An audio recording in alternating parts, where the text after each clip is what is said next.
ओम साई राम, जय साई। सबसे पहले साईं बाबा को धन्यवाद कि उन्होंने मुझे यहाँ तक पहुँचाया, पर्सनल लाइफ में भी। और ये जो एक बाबा के लिए बाबा ने माध्यम चुना था, मैंने नहीं।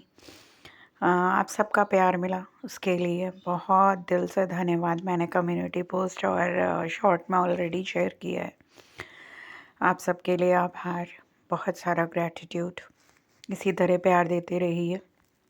और बहुत टाइम से अपने मन की बात आप लोग से नहीं शेयर की, इसे बाबा का संदेश ही समझिए, क्योंकि जो मैंने इस नवंबर में रियलाइज़ किया है, इनफैक्ट इस पूरे साल थ्रू आउट जो मैंने रियलाइज़ किया है, और सबसे ज़्यादा नवंबर में मैंने रियलाइज़ किया है, इस दुनिया में सब कुछ टेम्पररी है। सब कुछ, हर रिश्ता जिससे भी आप जुड़ते हो, जिससे भी आप मिलते हो, सब कुछ टेम्पररी है। परमानेंट पता है क्या है? परमानेंट सिर्फ और सिर्फ भगवान से आपका रिश्ता है, भगवान के प्रति आपका भाव है, जो बदलता है। कैसे बदलता है? जितनी गहरी आपकी आस्था होती जाती है, आपका सब्र मजबूत हो जाता है। आप समझ लेते हो कि ये एक यात्रा है जिसमें हमें एक माध्यम चुना गया है और हमें कुछ अच्छा करके चले जाना है, ताकि पिछले जन्मों का अकाउंट सेटल डाउन हो जाए। Seriously, I am settling down my all accounts, और ये मैं बहुत टाइम से कर रही हूँ। 1-2 दिन से या आजकल से करना शुरू किया है और आपसे शेयर कर रही हूँ, ऐसा नहीं है। ये मैं अपने इष्ट की प्रेरणा से, अ, अपने गुरुजनों की प्रेरणा से और बाबा की प्रेरणा से बहुत टाइम से इस पर वर्क कर रही हूँ, और तभी आज इतना योग्य हो पाई हूँ कि आपसे अपना अनुभव शेयर करूँ। हाँ, इस नवंबर के महीने में मैंने बहुत सारे सबक सीखे कि आपसे जो व्यक्ति भी जुड़ता है, कोई ना कोई आपका कार्मिक डेप्ट होता है, कोई ना कोई कार्मिक रिलेशन आपका प्री बर्थ्स का होता है। आपको एक समय निर्धारित किया है ईश्वर ने, हो सके तो उस समय का सदुपयोग करके उस कार्मिक डेप्ट को, उस कर्म को, उस कार्मिक रिलेशन को सेटल डाउन कर लो भाई। जैसे हम लोग अपनी EMI सेटल डाउन करके अपने ऋण से उऋण हो जाते हैं, एग्जैक्टली लाइक दैट।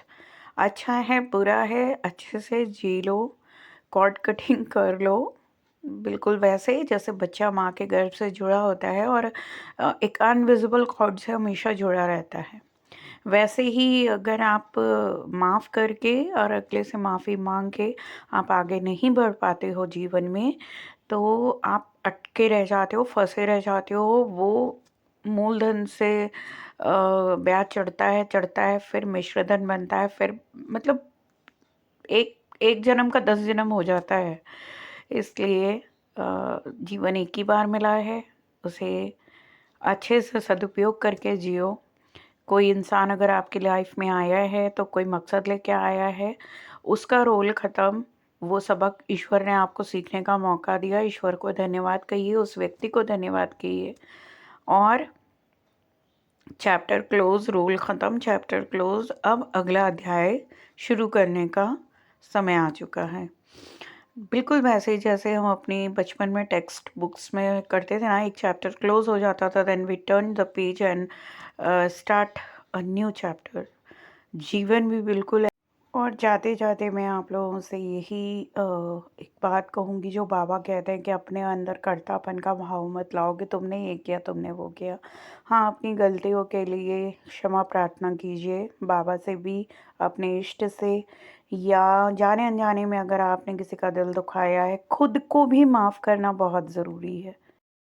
आपका दिन, वर्ष, सब कुछ मंगलमय हो, जीवन मंगलमय हो। और नया वर्ष आने वाला है थोड़े दिनों में, इंग्लिश कैलेंडर के हिसाब से। वैसे तो हर पल ही एक नया दिन होता है। इसी शुभेच्छा के साथ कि आपका दिन बहुत बहुत बहुत शुभ हो और आप खुश रहें।